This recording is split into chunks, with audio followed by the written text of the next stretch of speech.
Assalamualaikum warahmatullahi wabarakatuh. Waalaikumsalam warahmatullahi Waalaikumsalam warahmatullahi wabarakatuh. Alhamdulillah alladzi arsala rasulahu bil huda wa dinil haq liyudhhirahu 'alad dini kullih walau karihal kafirun. Asyhadu an la ilaha illallah wa asyhadu anna Muhammadar Rasulullah. Allahumma salli ala Muhammad wa ala alihi washabihi ajmain. Amma ba'd. Para bapak-bapak sekalian yang sudah hadir dan insya Allah nanti juga akan ada para pengunduh dari rekaman YouTube dari pengajian kita ini yang saya muliakan, saya hormati. Memang program kita ngaji ini seperti yang sudah berkali-kali saya sampaikan supaya kita bisa memahami Al-Quran itu langsung dari sumber intinya. Sumber intinya itu adalah Al-Quran. Kenapa? Karena kita harus tahu bahwa hadis yang menjadi bagian dari kehidupan orang Islam itu sangat-sangat berbeda ya kualifikasinya atau kualitasnya dibandingkan dengan Al-Quran sendiri. Karena Al-Quranlah yang terjamin oleh Allah dari sumber aslinya sampai kepada kita. Sedang hadis itu melalui proses yang panjang dari Nabi ke sahabat, dari sahabat ke generasi setelah sahabat, tabi'in ke generasi setelah tabi'in. Itu sampai 200 tahun baru ditulis itu hadis. Dan di dalam proses 200 tahun itu, dan ditambah lagi dari 200 tahun sampai sekarang, 1400 tahun. Banyak sekali susupan-susupan hadis-hadis yang sebetulnya tidak original dari Nabi. Itu yang dinamakan hadis palsu. Itu sering mengganggu cara berpikir kita. Kalau kita tidak lihat kembali ke sumber intinya yaitu Al-Quran. Jadi saya ingin teman-teman mengajak teman-teman untuk melihat Al-Quran itu dari intinya, sumber intinya yaitu Al-Quran.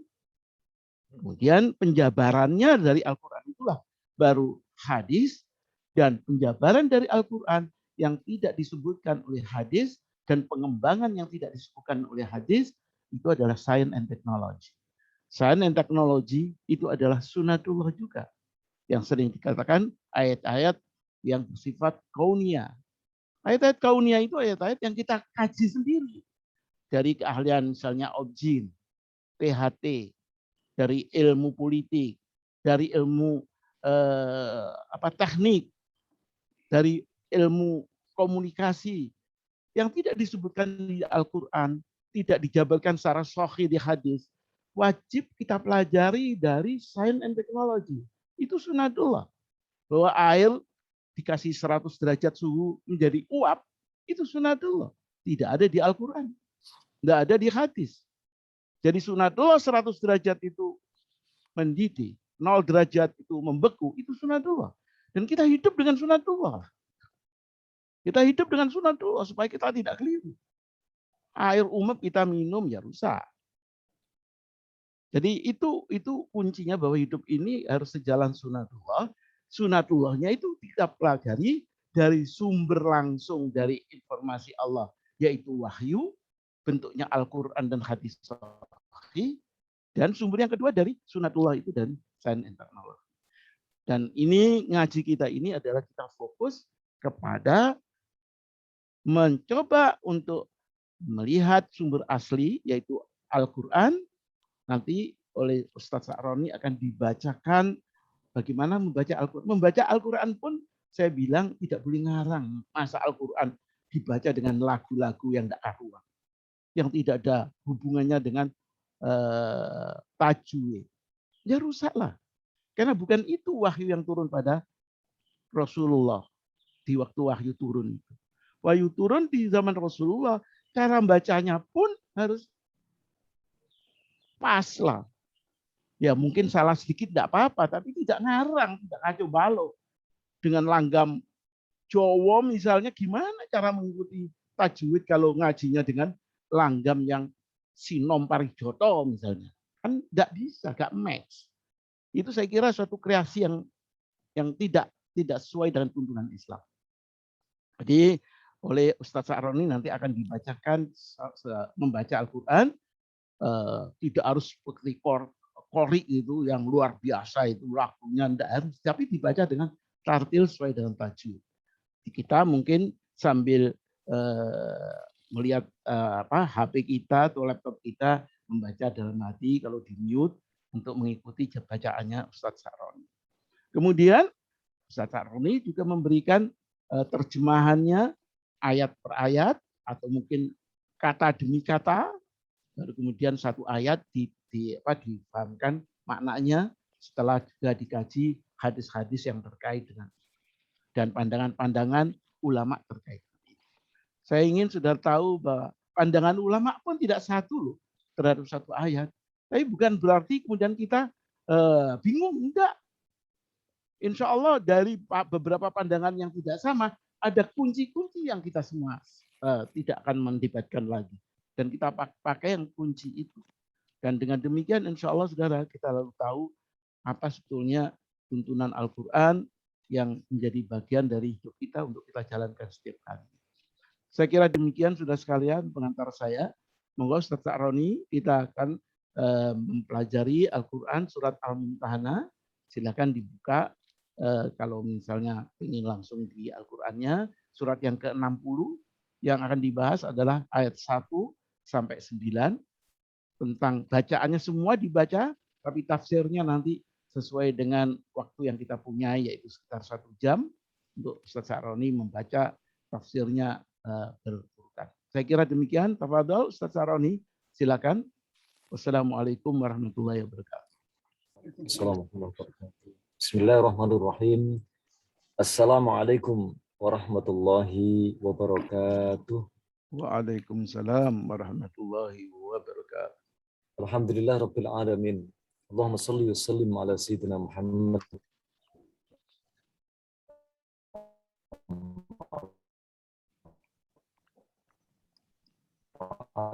Di sini akan kita baca sampai ayat 9.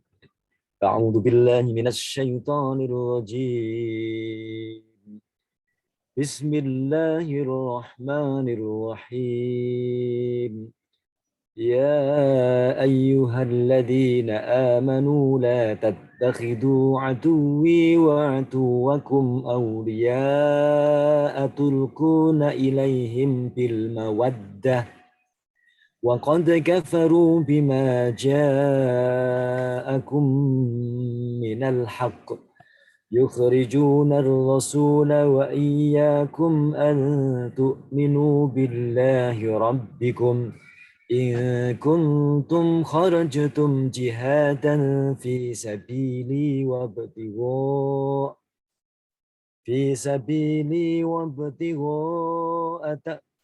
وابتغاء مرضاتي تصرون إليهم بالمودة وأنا أعلم بما أخفيتم وما أعلنتم ومن يفعله منكم فقد ضل سواء السبيل إن يثقفوكم يكونوا لكم أعداء ويبسطوا إليكم أيديهم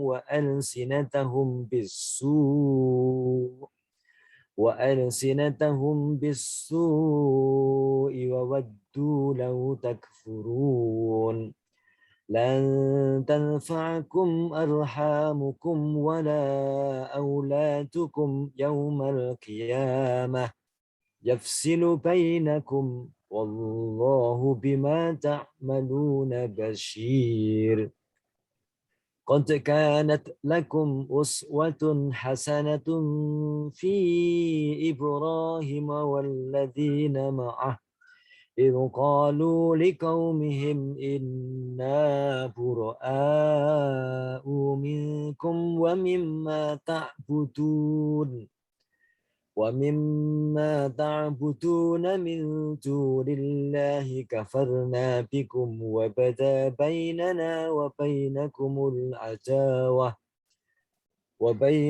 العداوة والبغضاء أبدا حتى تؤمنوا بالله وحده إلا قول إبراهيم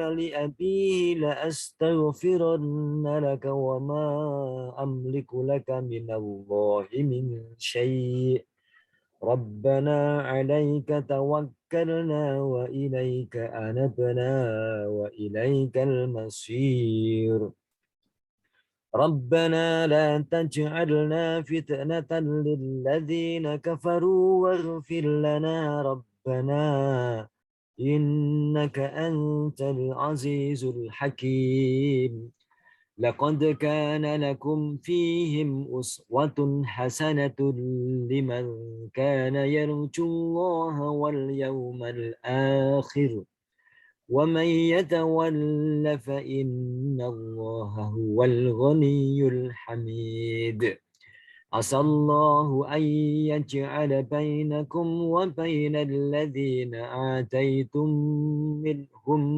مودة والله قدير والله غفور رحيم لا ينهاكم الله عن الذين لم يقاتلوكم في الدين ولم يخرجوكم من دياركم أن تبروهم وتقسطوا إليهم إن الله يحب المقسطين إنما ينهاكم الله عن الذين قاتلوكم في الدين وأخرجوكم من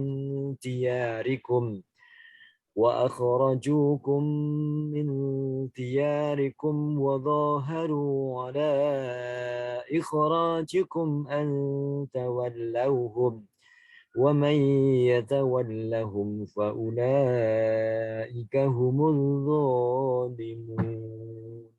Sadaqallahul azim. Alhamdulillah sudah kita baca ya untuk surah Al-Mumtahanah ayat 1 sampai ayat yang ke-9 ya, ayat 1 sampai ayat yang ke-9. Sebagaimana beberapa waktu yang lalu yang sudah kita bahas ya, dimulai dari bab yang awal tentang masalah Al-Mumtahanah ayat yang pertama, Allah jelaskan di sini bahwa untuk kelangsungan hidup, terciptanya sebuah ketentraman, terciptanya sebuah kedamaian dalam kehidupan sehingga menjadi sebuah kehidupan mulai dari lingkup RT, RW, tingkat kota, tingkat provinsi, nasional, sampai tingkat negara. Bagaimana tercipta sebuah rahmatan lil alamin, kehidupan yang menyenangkan buat untuk semuanya. Allah memberikan tips di ayat yang pertama ini, yakni ya ayyuhalladzina amanu la tattakhidu aduwwi wa aduwwakum awliya. Jangan jadikan musuh-musuh Allah, nah, begitu ya. Jangan jadikan musuh-musuh Allah dan musuh kalian semuanya itu sebagai teman, sebagai pelindung, sebagai pemimpin, sebagai penguasa. Nah, gitu ya. Kenapa begitu? Karena dijelaskan di beberapa ayat Allah yang lain menunjukkan bahwa perbuatan orang-orang kafir musuh-musuh Allah itu tidak senang apabila tercipta dunia itu tenang. Tercipta sebuah nilai-nilai keadilan. Apabila tercipta sebuah ketentraman, mereka tidak suka dengan itu semuanya. Sehingga di sini hati-hatinya sebagai seorang mukmin dijelaskan oleh Allah di ayat yang kedua. Iyazkafukum yakunu lakum a'da'aw wa yabsutu ilaikum aydiyahum wa alsinatahum bisu wa waddu law takfurun. Jadi Allah menjelaskan di sini bahwa bagaimana kita semuanya ini ketika nanti menyerahkan kepada orang-orang mereka, orang-orang kafir, Kelihatannya ketika mereka tidak berkuasa, ketika mereka semuanya tidak memimpin, mereka sangat-sangat hormat dengan kita. Tetapi begitu mereka sudah mulai menguasai, nah gitu ya, sudah mulai memimpin, apa yang terjadi, itulah yang dilakukan oleh mereka semuanya. Mereka pasti akan menjadikan tangan-tangan mereka, kekuasaan-kekuasaan mereka untuk apa? Menghancurkan umat Islam. Nah ini ya. Jadi wayabsutu ilaikum aydiyahum wa alsinatahum bisu. Keinginan mereka bagaimana? Mereka menginginkan wawaddu law takfurun. Kalau kita semuanya ini kufur seperti mereka. Oleh karena itulah di dalam surat Al-Baqarah ayat 120 Allah mengatakan walan tardu ankal yahudu walan nasara hatta tattabi'a millatahum. Sehingga di sini di ayat yang ketiga Allah menjelaskan walaupun orang-orang yang kita jadikan sebagai pemimpin, yang kita jadikan sebagai teman setia tadi itu adalah kerabat-kerabat kita.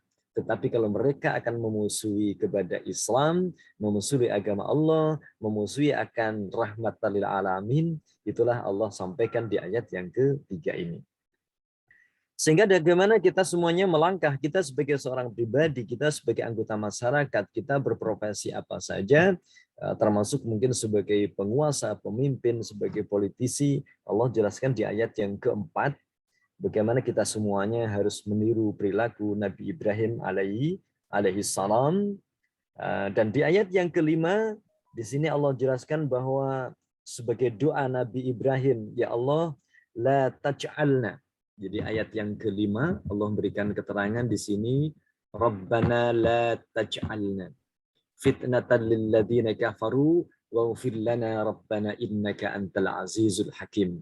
Ya Allah, jangan jadikanlah dalam kehidupan kami nanti muncul ketidakbagusan tentang iman kami, kehidupan kami, sehingga mereka orang-orang kafir itu memberikan sesuatu yang tidak nyaman buat kami sehingga keimanan kita orang-orang beriman akan terkoyak-koyak. Di ayat yang ke-6 karena pentingnya kita melangkah harus mengikuti siapa kita ini dalam rangka kita ini mensosialisasikan Al-Quran dalam kehidupan kita, membumikan Al-Quran dalam kehidupan kita, Islam menjadi rahmatan lil alamin. Allah menjelaskan di sini di ayat yang ke-6. Ya. Allah Subhanahu wa taala menjelaskan a'udzubillahi minasyaitonir rajim, laqad kana lakum fihim uswatun hasanah. Sungguh kana lakum, ada pada diri kalian semuanya, dijelaskan di sini adalah ayyuhal mu'minun, orang-orang yang beriman, fi Ibrahim alaihi salam, yaitu tentang diri Ibrahim alaihi salam, ada apa? Uswatun hasanah. Uswatun hasanah itu adalah qudwah hamidah. Uswatun hasanah adalah contoh yang akan menjadikan kehidupan itu akan tercipta sebuah kesejahteraan.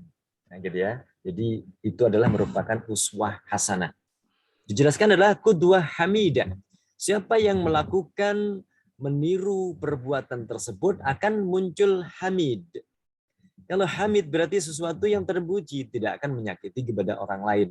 Bagi siapa itu? Ternyata adalah liman kana yarjullaha wal yaumal akhir.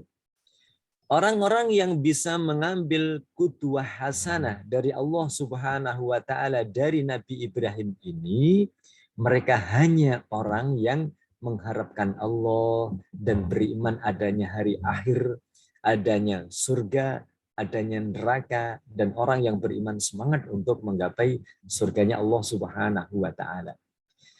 Dijelaskan dalam tafsir ini limayyat ma'afil khairi, bagi siapa mereka semuanya itu yang menginginkan, sangat-sangat menginginkan tamak.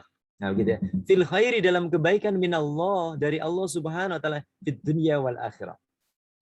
Jadi kalau Islam, ajaran yang termasuk di sini kita disuruh meniru kepada Nabi Ibrahim alaihissalam, itu bukan hanya kita ini biar menjadi orang yang khair fil akhirah saja, bukan. Dijelaskan di sini bagaimana kita kelangsungan kehidupan umat Islam, lingkup di mana saja tadi, akan Allah berikan khair, kebaikan, kenyamanan, kebahagiaan, kesuksesan fit dunia wal akhirah. Jadi berdoman sukses fit dunia wal akhirah adalah mengikuti apa yang Allah berikan di sini, yakni kepada Nabi Ibrahim alaihissalam. Sehingga di sini Allah menjelaskan wa may yatawalla wa may yurid amma nadabahallahu ilaihi min ta'assi bi anbiya'ihi. Barang siapa yang dia itu berpaling dari apa yang sebenarnya Allah sudah tuntunkan, nabi-nabi yang sudah telah berikan contoh, wa yuwali a'da Allah, malah justru orang-orang itu malah justru mendekat kepada musuh-musuh Allah Subhanahu wa taala. Allah menutup dengan lafaz bunyinya adalah fa innallaha huwal ghaniyul hamid. Udahlah, terserah kamu mau mengikuti uswah hasanah dari Nabi Ibrahim atau tidak. Bagi Allah itu adalah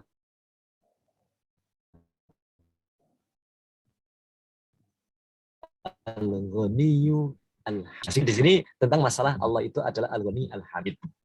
Al-ghani al-hamid itu maksudnya adalah ketika dalam sebuah hadis qudsi dijelaskan ya ibadi, ini hadisnya cukup panjang ya, hadisnya cukup panjang. Saya bacakan aja, nggak apa-apa di sini. An Nabi Dzar Al-Ghifari radhiyallahu anhu anin Nabi Muhammad sallallahu alaihi wasallam fi ma yarwihi an Rabbi azza wa jalla. Kalau ada hadis fi ma yarwihi an Rabbihi, berarti di sini namanya hadis dari Allah azza wa jalla, tetapi redaksinya dari Nabi Muhammad sallallahu alaihi wasallam. Namanya hadis qudsi. Apa kata Rasulullah? Kata Allah Subhanahu wa taala, ya ibadi, wahai hambaku, inni haramtu az-zulma. Allah mengatakan begitu, aku mengharamkan diriku berbuat zalim ala nafsi terhadap diriku, wa ja'altuhu bainakum muharraman, dan kami jadikan di antara kalian adalah sesuatu yang diharamkan. Fala tadzalamu, maka jangan saling mendolimi. Ya ibadi kullukum dol, sesungguhnya kalian semuanya sebenarnya sesat. Illa man hadaituhu, kecuali orang-orang yang aku telah berikan hidayah kepadanya. Fastahduni ahdikum, maka mintalah hidayah kepadaku, aku akan berikan hidayah kepada kalian. Ya ibadi kullukum ja'i, wahai hambaku, sebenarnya kalian semuanya ini lapar. Kecuali aku telah berikan makan kepada kalian semuanya, fastata'imuni at'imkum, maka mintalah makan kepadaku, aku akan berikan makan kepada kalian. Ya ibadi kullukum ar, illa man kasautuhu fastaksuni aksukum. Wahai ibadi, kalian semuanya sebenarnya adalah telanjang, gak pakai baju, kecuali aku telah memberikan baju kepada Anda, maka Anda menjadi orang yang berpakaian. Ya ibadi innakum tukhti'una billaili wan nahar. Wahai hambaku, sungguhnya kalian adalah yang berbuat salah di siang hari, di malam hari, dan saya senantiasa memberikan ampun kepada Anda, maka mintalah ampun kepadaku. Dilanjutkan, ya ibadi innakum lan tablughu durri, kalian semuanya tidak akan bisa untuk menyakitiku. Nah, gitu ya. Sehingga kalian semuanya bersama-sama akan menyakitiku, enggak akan bisa. Kalian semuanya juga tidak akan memberikan manfaat kepadaku, maka kalian semuanya akan memanfaatiku, enggak ada.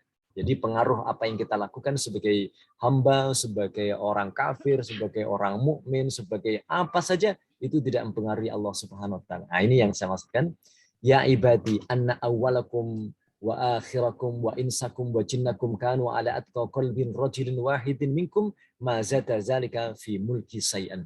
Seandainya di awal kalian, akhir kalian semuanya manusia jin berkumpul sehingga mereka semuanya taat kepada Allah Subhanahu wa taala, maka tidak menambah kerajaan Allah. Sebaliknya, jika semuanya awal, semuanya manusia, jin dan manusia ngumpul dan mereka semuanya itu menjadi orang yang durhaka kepada Allah, maka juga tidak mengurangi kerajaan Allah sedikit pun. Ya ibadi, seandainya awal dari kalian semuanya, jin dan manusia, semuanya berdiri di sebuah lembah. Nah, gitu ya. Mereka semuanya bertanya, meminta kepadaku, maka akan aku beri semuanya. Tidak ada satupun yang tidak aku beri, apalagi kekurangan. Hal itu adalah sama seperti seandainya ada sebuah jarum yang dimasukkan ke dalam lautan, terus kemudian itulah, maka kerajaanku tidak berkurang sedikit pun. Nah, sehingga dari itulah kenapa sih Allah Subhanahu wa taala menuntun kepada kita semuanya agar menjadi orang-orang yang seperti Nabi Ibrahim? Bagi Allah sebenarnya tidak berpengaruh, ya, tidak berpengaruh. Melainkan semuanya itu adalah kebaikan, itu adalah untuk kita semuanya. Nah, oleh karena itu di sini apa sih kenapa Allah itu memilih Nabi Ibrahim sebagai kekasih Allah Subhanahu wa taala? Ada beberapa keistimewaan Nabi Ibrahim. Satu, Nabi Ibrahim itu karena disayang oleh Allah Subhanahu wa taala sehingga disebut namanya Khalilullah. Disebut namanya adalah Khalilullah.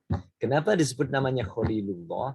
Nah, ada di dalam Al-Qur'anul Karim yang Allah menjelaskan waman ahsanu dinan mimman aslama wajhahu lillahi wa huwa muhsinun wattaba'a millata Ibrahim hanifa wattakhadallahu Ibrahim khalila. Waman ahsanu dina la ahad ahsana dinan mimman inqata biqalbihi wasairi jawarihi lillahi ta'ala wahdah. Ya, tidak ada seseorang yang lebih bagus ketundukannya, agamanya, mimman dari orang-orang yang senantiasa aslama menyerahkan diri, wajhahu sepenuhnya, wajahnya, semua dari apa yang ada, lillahi hanya untuk Allah Subhanahu wa ta'ala. Ya, wa huwa muhsin, dan dia itu adalah muhsin, orang-orang yang senantiasa ihsan. Sehingga Rasulullah menyampaikan bahwa khairun nas anfa'uhum linnas. Sebaik-baik manusia adalah yang senantiasa banyak memberikan manfaat kepada manusia yang lainnya. Itu namanya muhsin. Orang yang senantiasa berbuat kebaikan, berbuat ihsan. Itu sebaik-baik manusia. Dan hal ini telah dipraktekkan oleh Nabi Ibrahim sehingga Nabi Ibrahim menjadi Khalilullah. Wattaba'a dina Ibrahim wasara'ahi. Ya, jadi dan mengikuti agama Ibrahim dan syariatnya. Ya, ma'ilan anil aqaid al-fasidati wasyara'il batilati, sehingga akan menghilangkan, akan condong, yakni meninggalkan dari akidah-akidah yang rusak dan syariat-syariat yang batil. Karena itulah sehingga Nabi Ibrahim itu dijadikan oleh siapa? Allah Subhanahu wa taala mempunyai gelar Khalilullah. Waqad istafallahu Ibrahim alaihi salatu wassalam wattakhadahu safiyan min baini syairi khalqihi. Oleh karena itulah Allah memilih Nabi Ibrahim itu adalah layak untuk dijadikan sebagai uswah hasanah tadi. Kenapa? Karena kebaikannya. Jadi ini ya, jadi kenapa kita tadi disuruh oleh Allah di ayat yang ke-6 itu untuk mengikuti uswah hasanah kepada Nabi Ibrahim? Karena kebaikannya yang nampak. Sehingga dia disebut sebagai Khalilullah. Yang kedua, karena Nabi Ibrahim itu menjadi manusia pilihan Allah Subhanahu wa taala. Kalau tadi menjadi kekasih, sekarang menjadi pilihan. Wadhkur ibadana Ibrahim wa Ishaqa wa Yaquba ulil aidi wal absar. Inna akhlasnahum bi khalisatin dzikradar wa innahum indana laminal mustafain al akhyar. Begitu Allah menjelaskan di sini. Inna wadhkur ibadana. Ingatlah, ya, ibadana, ada satu hamba kami yang namanya Ibrahim, yaitu Ibrahim. Wa Ishaq, dan juga Nabi Ishaq. Wa Yakub, demikian pula Nabi Yakub. Ulil aidi, yang mempunyai kekuatan. Wal absar, dan juga punya pemikiran-pemikiran yang cerdas. Nah, ya. Jadi Nabi Ibrahim, Nabi Ishaq, Nabi Yakub ini diberi kekuatan oleh Allah Subhanahu wa taala dan pemikiran-pemikiran cerdas. Sehingga di sini dijelaskan dalam tafsir itu inna khassasnahum bi khassatin azimatin. Kami khususkan mereka semuanya itu secara khusus, ya, khusus yang besar sekali. Haitsu ja'alna dzikrad dar al-akhirah. Sehingga sekiranya kami menjadikan yakni dzikrad dar, yakni peringatan-peringatan ad-dar, yaitu kampung al-akhirah, yakni kampung akhirat. Jadi bagaimana kita akan menggapai kesuksesan fil akhirah fi qulubihim, sehingga berpengaruh dalam hati mereka. Fa'amilu laha bi ta'atina. Maka mereka semuanya mengamalkan dengan taat-taat kepada kami. Wa da'un nasa ilaiha, dan senantiasa berdakwah manusia menuju kepada hal yang baik, kepada peringatan, kepada nilai-nilai syariah. Wa zakkaruhum, dan mereka senantiasa memperingatkan mereka. Wa innahum indana laminal ladzina ikhtarnahum bi ta'atina. Oleh karena itulah kami memilih mereka semuanya karena ketaatannya kepada kami, karena kami istofainahum lirisalatina. Oleh karena itulah kami menjadikan mereka istofaina, al-mustafa, yang terpilih. Jadi Nabi Ibrahim yang kedua, kesimpulannya karena dia terpilih itu apa? Ketaatannya kepada Allah, perilakunya, mata memandang, telinga mendengar, lisan berucap, tangan berbuat, kaki melangkah, semuanya dalam rangka untuk taat kepada Allah. Di samping itu, apa saja profesinya, diajak gimana sih kita semuanya ini bisa menjadi bagus. Arahnya kepada Islam, kepada kebaikan. Wa zakaruhum biha, dan senantiasa juga mengingatkan kembali. Ya, gitu ya. Jadi sungguh luar biasa kalau di sini ada beberapa profesor, ada doktor gitu ya, ketika mengajarkan ilmu, ketika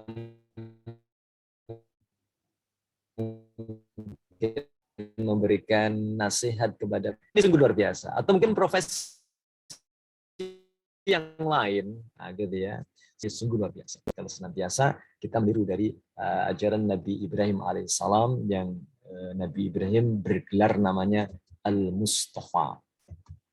Yang berikutnya lagi, Nabi Ibrahim itu mempunyai termasuk gelar ulul azmi. Nah, gitu ya, ulul azmi. Kenapa sih disebut namanya ulul azmi?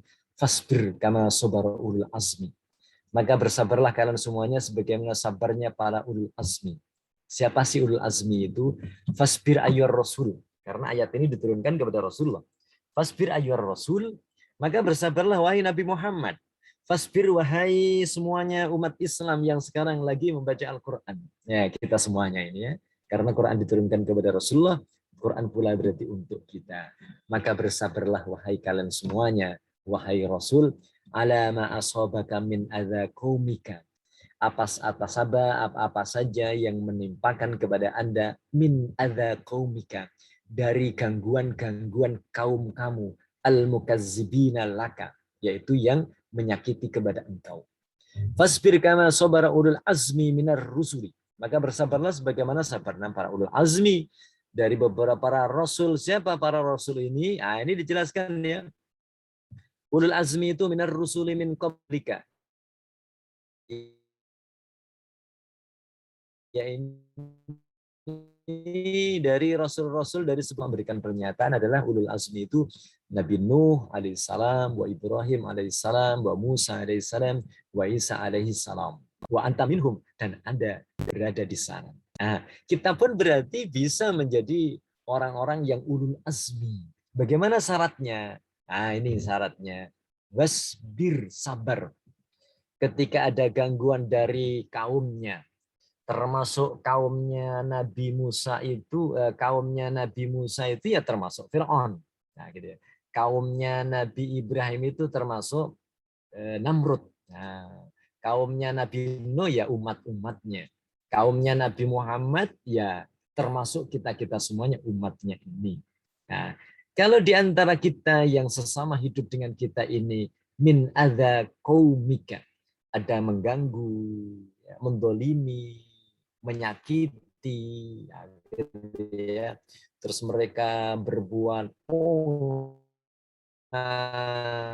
mereka seenaknya sendiri, adilan, sakwar, PDW. Bagaimana sikap ulul azmi? Kalau Nabi Ibrahim mengatakan di sini, wala tasta'jil liqaumika al-adzab. Jangan kamu menyegerakan kepada mereka semuanya, sehingga berdoa kepada Allah, ya Allah, azab saja ini, gitu ya. La tasta'jil lahum. Jangan kamu segerakan mereka semuanya, nanti ya Allah, azab saja gitu ya. Enggak. Karena itu adalah merupakan saat-saat kita umat Islam itu untuk bersabar, sejauh mana dakwah kita, sejauh mana kita bisa menjadikan, seperti contoh di Indonesia ini, Masya Allah, kalau kita melihat ya, Indonesia itu kekayaannya sungguh luar biasa. Sungguh luar biasa. Ya, kekayaan laut yang tidak pernah orang Indonesia itu memberi makan kepada ikan. Itu dalam catatan itu ada 60 juta ton per tahun. Itu kalau dikelola dengan bagus, Masya Allah. Itu penghasilan yang luar biasa untuk kemakmuran, keberlangsungan bangsa Indonesia. Belum lagi hutan, kayu-kayunya, mungkin termasuk ada tanaman-tanamannya, ada hewan-hewannya, ada macam-macam, Masya Allah. Yang kaya raya luar biasa, penghasilan yang luar biasa dari hutan. Nah, gitu ya. Belum nanti yang gas alam, belum yang batu bara, belum emasnya, belum nikelnya, gitu ya. Jadi itu sebenarnya rezeki yang datangnya dari Allah Subhanahu wa taala, namun kadang-kadang di rakyat ini belum bisa merasakan apa namanya itu bahwa Indonesia itu adalah merupakan negara kaya raya. Nah, gitu. Jadi kalau di Arab Saudi itu negaranya kaya, orang-orangnya juga kaya. Nah, kalau di Singapura itu sumber daya alamnya itu minus mungkin begitu ya, karena negaranya juga kecil, tapi orangnya kaya raya. Dan alhamdulillah semoga aja Indonesia kaya raya dan semoga saja rakyatnya bangsanya semoga aja juga kaya raya. Nah, kalau montoh belum terjadi begitu, ini orang-orang yang sabar itu wala tastajil lahum. Jangan kamu bersegerakan mendoakan kepada Allah semoga saja orang yang zalim itu nanti bersabar karena itu adalah merupakan lahan perjuangan sehingga kita nanti layak untuk menjadi ulul azmi. Ka'annahum yauma yarawna ma yu'aduna. Sebagaimana mereka semuanya nanti akan melihat ma yu'aduna, apa yang telah dijanjikan, lam yalbathu illa sa'atan fin minhar balahun fahal yuhlaku illal qaumul fasiqun. Biarkanlah mereka semuanya nanti Allah yang akan memperlihatkan siksanya Allah. Nah, gitu ya. Kapan itu? Di hari akhirat. Sehingga begitu di akhirat mereka orang-orang fasik, orang-orang yang menyakiti, orang yang berbuat dolim, orang yang berbuat fajir itu mereka akan mengatakan, ternyata aku dulu di dunia hanya sekian hari saja di sana. Kalau tahu begitu aku akan berbuat kebaikan. Tetapi adab Allah sudah terlanjur. Nah, gitu ya.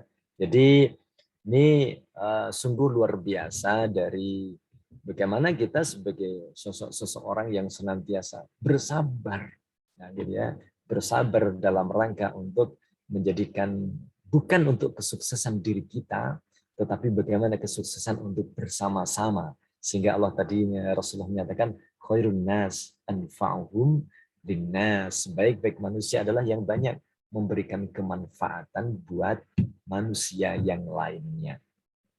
Sehingga pelajaran dari Nabi Ibrahim satu, ya, Nabi Ibrahim itu ternyata mengajarkan kepada kita semuanya, terus profesinya apa, pekerjaan kita apa, di mana saja kita bekerja, terus kita harus murnikan iman kita kepada Allah Subhanahu wa taala dan meneguhkannya. Lebih bagus lagi kalau kita adalah juga ikut mengajak kanan kiri kita, teman-teman kita, sama-sama untuk memurnikan ajaran agama. Yang dicontohkan dari Rasulullah Muhammad SAW dalam rangka mempertahankan nilai iman itu, sehingga Rasulullah harus berani, ya, para sahabat harus mereka juga rela untuk meninggalkan bisnisnya, meninggalkan keluarganya, meninggalkan ternaknya, meninggalkan kampung halamannya, pindah dari Mekah menuju ke Madinah. Dalam rangka untuk apa? Dalam rangka mempertahankan nilai iman. Mempertahankan nilai iman. Sehingga begitu di Madinah itulah tercipta sebuah Rasulullah mulai menjadi pemimpin di situ. Rasulullah mulai mengatur, Rasulullah mulai itu dalam rangka untuk mempertahankan nilai iman. Sehingga harus meninggalkan sesuatu tetapi untuk mendapatkan sesuatu yang jauh lebih luar biasa. Dalam rangka memurnikan iman.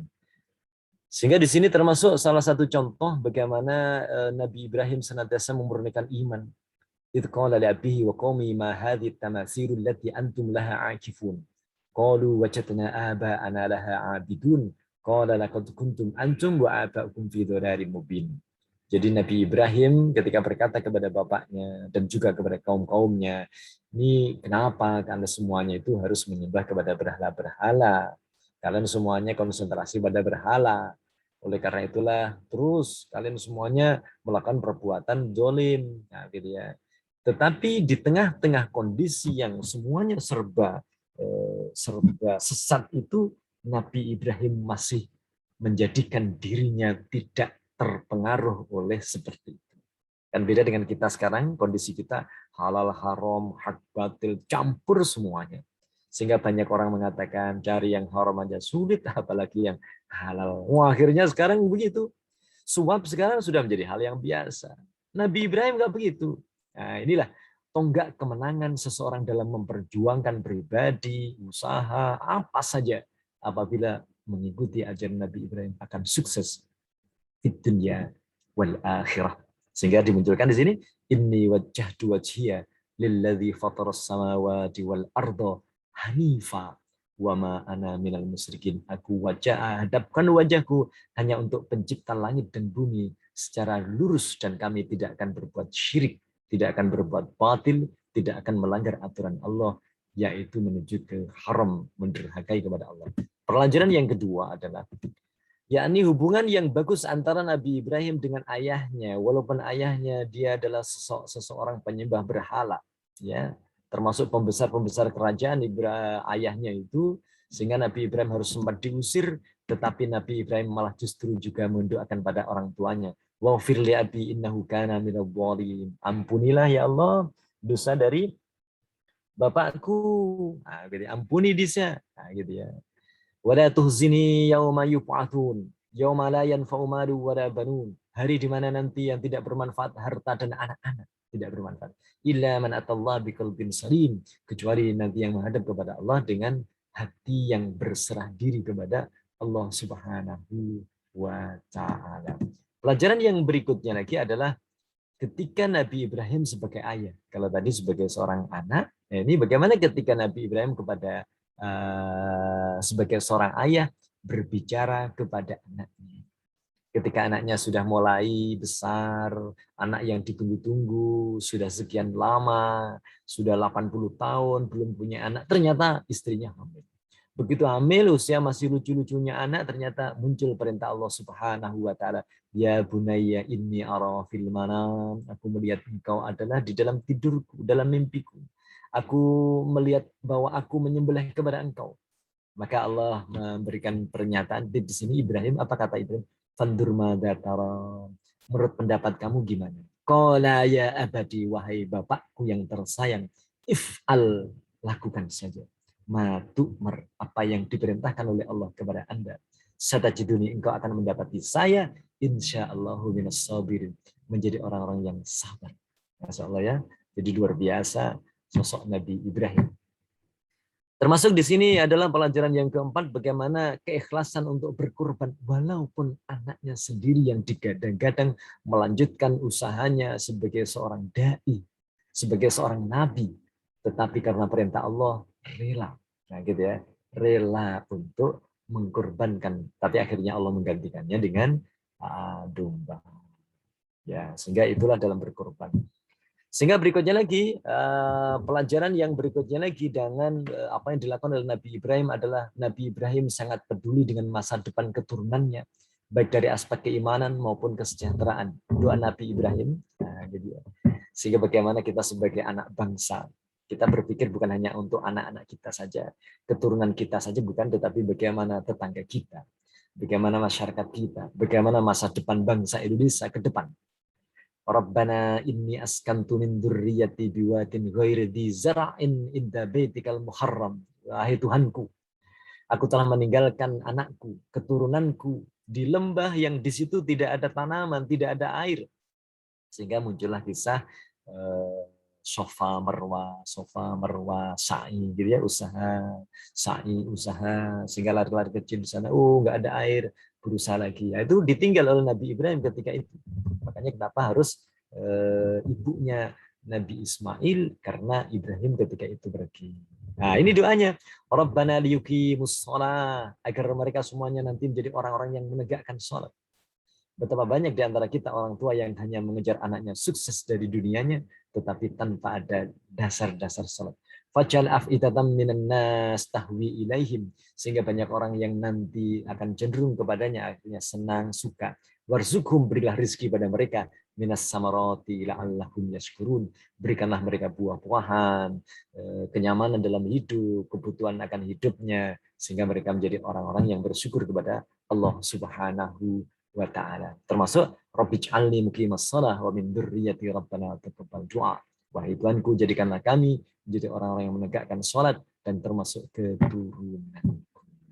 Nah, itulah ilhadur rahimakumullah, sehingga doa berikutnya lagi, kalau kita sudah mampu dalam setiap langkah kita, di mana saja kita berbuat, kita bekerja, kita melakukan aktivitas, asallahu ayyaj'ala bainakum wa bainal ladzina adaitum minhum mawaddah wallahu qadir wallahu ghafurur rahim. Kalau kamu sudah mampu berbuat kebaikan, maka seperti Rasulullah Muhammad SAW ketika berbuat sehingga mereka orang-orang kafir menjuluki Nabi Muhammad adalah Al-Amin. Kenapa? Karena keahlian, kehebatan Rasulullah Muhammad Sallallahu Alaihi Wasallam. Demikian pula kalau kita menjadi sosok-sosok seperti Rasulullah yang meniru seperti perilaku Nabi Ibrahim Alaihissalam, kita akan senantiasa menjadi orang-orang yang sukses di dunia wal akhirah. Wallahu a'lam. Inilah mungkin yang bisa kami sampaikan, beberapa ayat Al-Quran. Hanya satu ayat tadi ya. Laqad kana lakum fihim uswatun hasanah liman kana yarjullaha wal yawmal akhir wa may yatawalla fa innallaha wal ghaniyyul hamid. Siapa saja bagi kalian adalah ada contoh yang bagus dari Nabi Ibrahim alaihissalam. Ibrahim memang hidup di sekian abad tahun yang lalu. Tetapi perilaku, sikap, sifat, akidahnya itulah yang betul-betul luar biasa, yang harus kita pertahankan dalam kehidupan walaupun lingkungan yang berbeda. Wallahu a'lam. Terima kasih. Assalamualaikum warahmatullahi wabarakatuh. Waalaikumsalam warahmatullahi wabarakatuh. Saudara-saudara sekalian yang saya hormati, saya kira ngaji kita pada pagi hari ini surat Al-Mumtahanah fokusnya pada ayat yang ke-6 dan tadi disinggung juga ke-7. Luar biasa kepada Pak Ustadz Sa'roni, kita sampaikan terima kasih. Tadi juga disampaikan hadis-hadis termasuk hadis qudsi dan lain-lain. Saudara, kalau saya meringkasnya saja supaya tidak terlupakan gitu ya.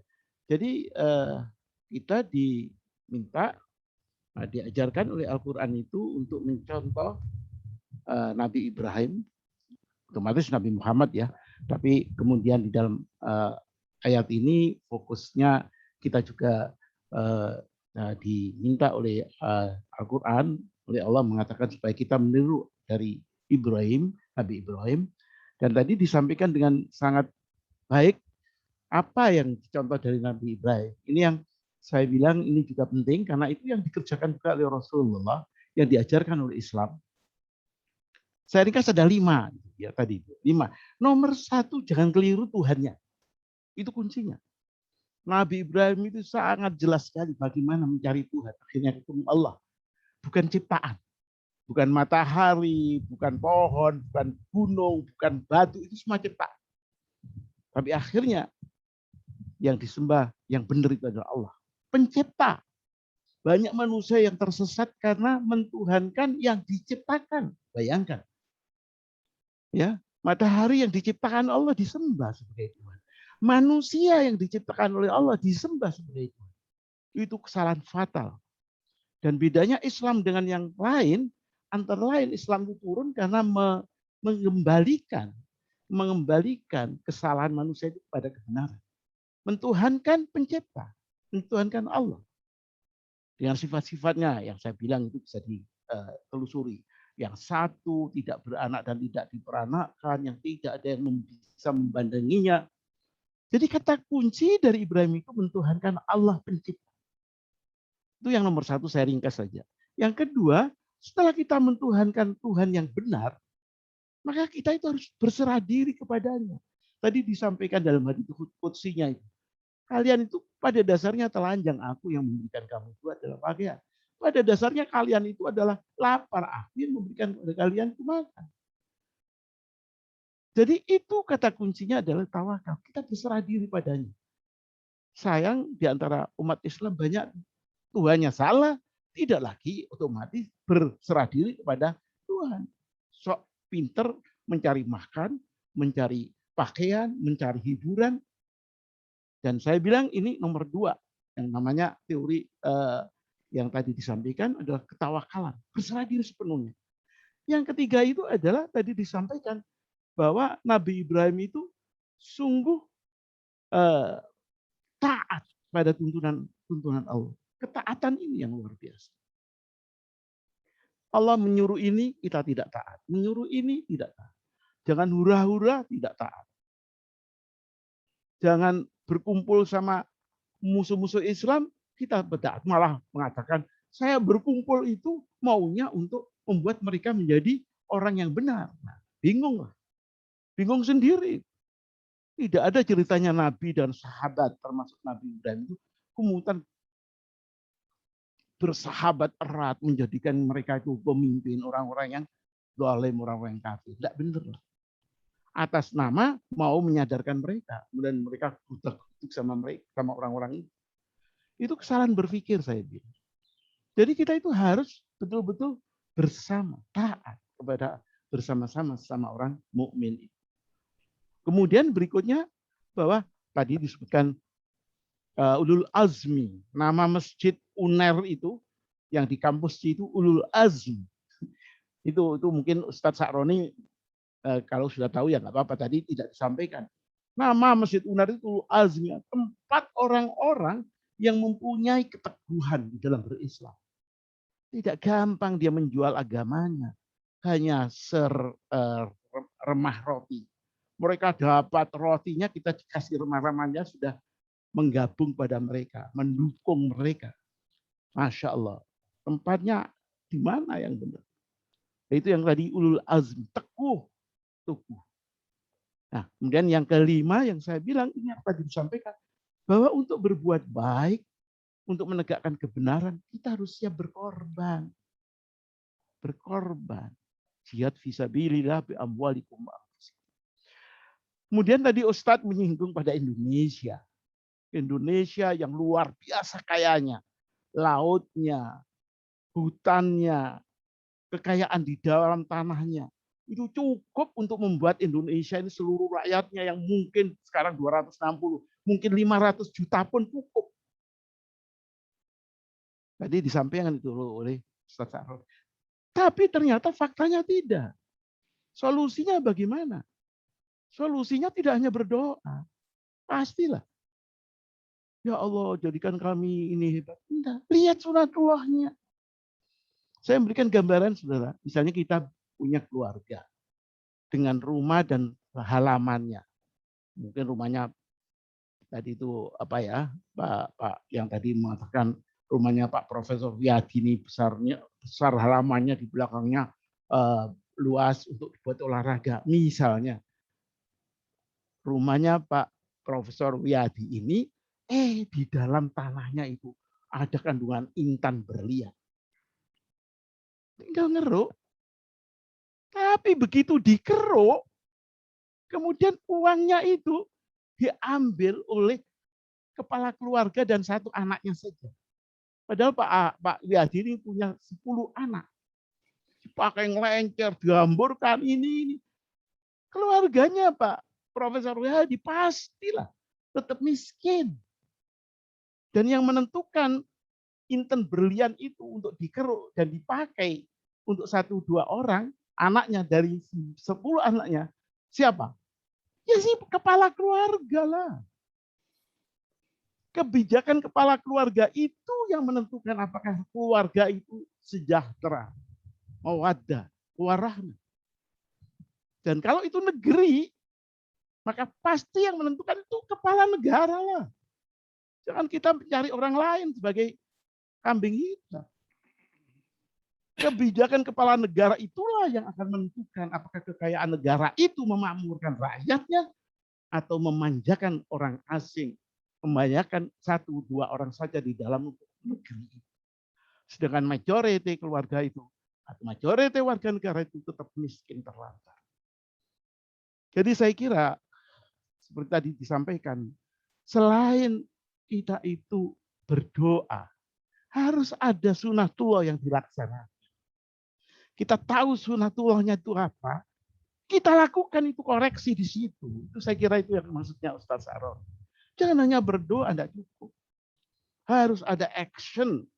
Kalau yang salah kepala keluarga, ya harus kepala keluarganya dikoreksi. Ini catatan yang saya ingin sampaikan dari apa yang tadi diberikan contoh bahwa bagaimana sebuah negara yang sebetulnya potensial makmur, tetapi kemudian mereka melakukan perbuatan yang salah. Siapa itu pemimpinnya? Sehingga kemakmuran itu tidak dirasakan oleh seluruh rakyat. Saudara sekalian, yang terakhir tadi yang dicontohkan adalah mendoakan orang kafir. Itu saya bilang sangat penting untuk difahamkan. Yang didoakan itu yang masih hidup. Kalau mati tidak bisa. Kita mendoakan siapa yang masih hidup itu bisa baik. Di samping ada usaha kita untuk membuat mereka menjadi benar Tuhannya. Taat terhadap perintah Tuhannya. Itu doa dan perbuatan kita atau aktivitas kita terhadap orang yang ingin kita benahi. Jangan setelah mati didoakan, tidak benar. Islam mengajarkan salah. Kenapa? Itu bahkan diharamkan. Jadi upaya Rasulullah untuk mengislamkan keluarganya, Abu Jahal misalnya, itu pada waktu itu. Jadi demikian juga Ibrahim waktu ibu bapak dan yang lainnya. Saya kira itu catatan saya yang tadi disampaikan oleh Ustadz Saroni. Monggo silakan saudara yang lain. Ini sudah sekalian, sekali lagi saya katakan bagi teman-teman yang bersama dengan forum-forum kita diharapkan memunculkan videonya. Karena dengan video itu kita kemudian bisa melepaskan kangen kita. Ya, jangan hanya tulisannya. Kita tidak ingin membaca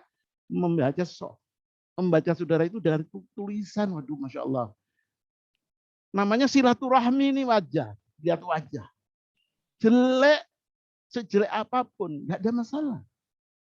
Ya, kita saling melihat wajah itu, alhamdulillah. Oh ini Mbak Nurul ini, ya misalnya begitu. Oh ini Pak Bambang Setio yang sudah bertahun-tahun saya tidak pernah ketemu itu. Nah, ini Pak Subroto dari Banyuwangi itu.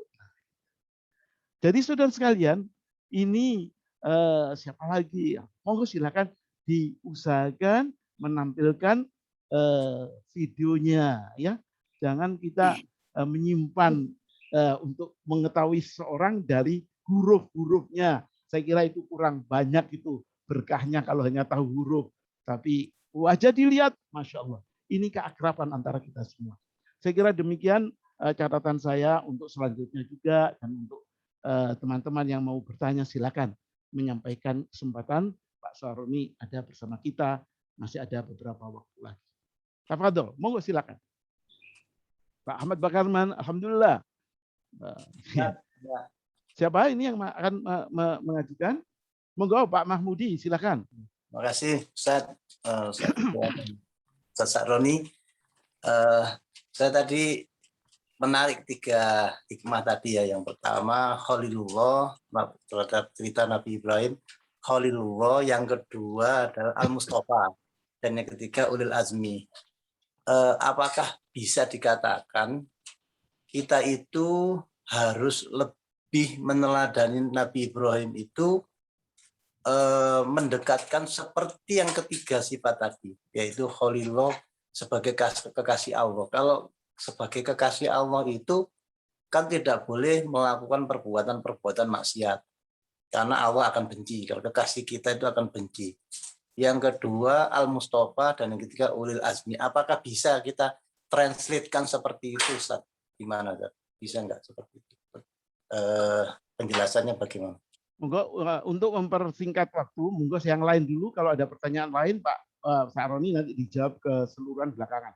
Pak Ahmad Bakarman rupanya mau ngacung ya, Pak Ahmad? Enggak. Mau bicara Pak Ahmad? Tidak Pak. Oh, enggak, kok kelihatan tangannya terangkat, mungkin tidak senang. Monggo yang lain kalau ada yang mau menanyakan terkait dengan tadi itu yang disampaikan oleh Pak Saroni. Baik, Prof, mungkin sedikit, Prof. Saya, Prof. Monggo Mas Heru ya. Okay. Oh, oke, Mas Heru. Ini dari Jakarta ini, Mas Heru. Ya. Baik, assalamualaikum warahmatullahi wabarakatuh ya. Baik, kepada Ustadz tadi sudah dijelaskan tentang salah satu figur sentral ya di dalam Al-Quran, satu keteladanan dari salah satu ulil azmi yaitu Rasul atau Nabi Ibrahim. Memang betul bahwa Nabi Ibrahim itu satu figur yang sangat fundamental di dalam kisah-kisah para rasul. Sehingga Ibrahim saja kisah hidupnya sampai dibuat satu surat ke-14, surat Ibrahim dari 114 surat yang ada di dalam Quran. Nah, sehingga memang kita harus meneladani cara berpikir, cara berkata, dan cara bertindak dalam skala personal, keluarga, masyarakat komunal maupun nasional dan tataran global dalam pengertian sebagai rahmatan lil alamin. Nah, memang salah satu kata kunci Ibrahim nanti di dalam surat Al-An'am itu dikatakan demikian, Qul innani hadani robbi ila siratim mustaqim dinan qiyaman millata Ibrahim hanifan wa makana minal musyrikin.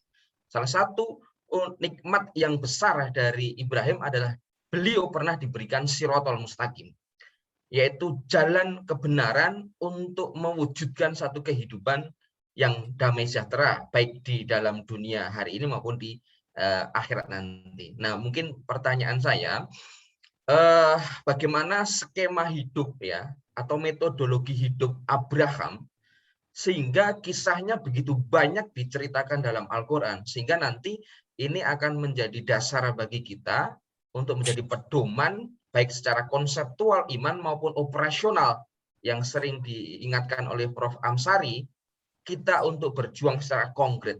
Pasti nanti ada kisah-kisah konkret yang menjadi teladan untuk kita teladani, untuk kita bisa hidup dengan benar. Nah, itu saja Pak Ustadz yang bisa kami sampaikan. Terima kasih. Satu lagi, alhamdulillah. Pak Bambang Setio ini dari Bandung ini salah satu kemanfaatan kita punya bisa berkomunikasi online ini dari mana-mana se-Indonesia bisa ketemu di sinilah. Kalau tidak ada problem ini COVID ini rasanya tidak terpetik untuk berpikir tentang masalah bisa berkumpul dalam program yang online sehingga kita bisa berkumpul dari mana. Pak Bambang ada yang mau ditambahkan atau ditanyakan? Nah, komentar saja sedikit. Silakan. Tadi Ustadz Sahroni kan nyinggung kekayaan alam Indonesia yang melimpah ruah, tapi kenyataannya sebaliknya. Ini menurut hemat saya diawali karena seperti yang disebut dalam surat Ibrahim, jadi la in sakartum la azidannakum wa la in kafartum inna azabi lasadid. Saya kira itu. Dan ini diawali ketika awal kita tidak merdeka itu. Mestinya kan ini karena kemerdekaan atas berkat rahmat Allah yang Maha Kuasa, tentu saja mengisi kemerdekaannya dengan tuntunan Allah yang Maha Kuasa. Itu saya kira itu. Jadi ini harus kita kembalikan. Kita harus konsisten ke sana. Kalau tidak, ya kita nggak bisa, rakyat Indonesia nggak akan bisa menikmati kekayaan alam yang melimpah ruah. Itu aja Ustadz ya. Monggo saudara sekalian, waktunya sudah jam 10 lebih beberapa menit. Menurut saya memang kita tidak juga berlebihan dalam membuat program-program. Biasanya program-program itu akan diunduh kalau tidak terlalu panjang. Jadi kita batasi program kita hanya 1 jam, antara 9 sampai 10. Jadi seperti yang lain juga kita biasakan untuk kita sudah jam 10, maka nanti saya persilakan Pak Saroni memberikan jawaban atau tambahan informasi mengenai masalah ini, dan nanti kita tutup bersama pengajian kita pada pagi hari ini. Silakan Pak Saroni. Bismillahirrahmanirrahim. Sebagaimana tadi pertanyaannya berkaitan dengan masalah Nabi Ibrahim adalah merupakan uswatun hasanah dalam berbagai macam aspek ya dalam kehidupan. Sehingga Nabi Ibrahim layak menyandang gelar namanya Khalilullah, Mustafa, sehingga dia juga mempunyai gelar juga ulul azmi, sungguh luar biasa. Dan ternyata Khalilullah, sehingga kalau pada Rasulullah itu ada muncul namanya Habibullah. Kalau Mustafa, Rasulullah juga sebagai Mustafa, ulul azmi juga ulul azmi. Sebenarnya antara Nabi Ibrahim dengan Rasulullah itu adalah merupakan suatu sosok yang dalam hal masalah ketaatannya, dalam keluarganya, dalam kebaikannya, kalau bisa kita timbang-timbang sama persis. Hanya situasi kondisi saja yang memungkinkan berbeda.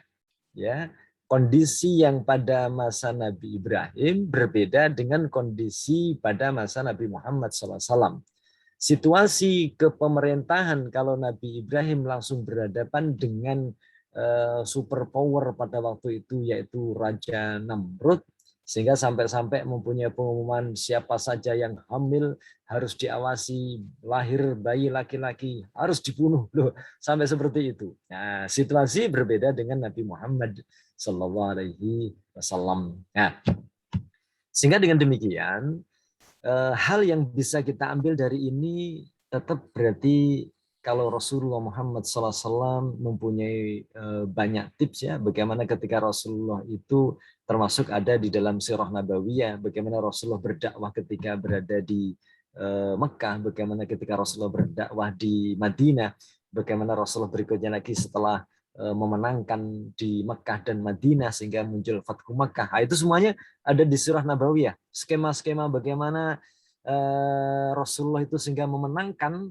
begitu menang itu ternyata apa yang terjadi, Rasulullah begitu menaklukkan kota Mekah yang dijelaskan di ayat yang lain itu Rasulullah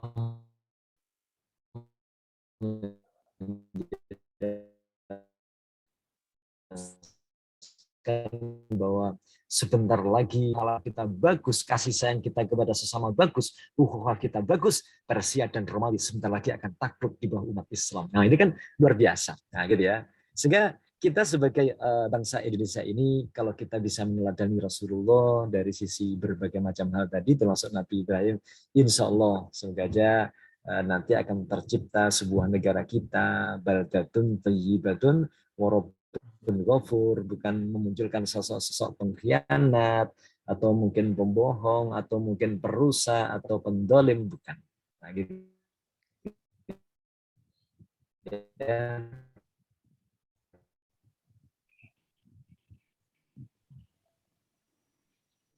Gimana kok ada Oleh karena itulah dengan mungkin kehadiran kita di sini dari kebenaran.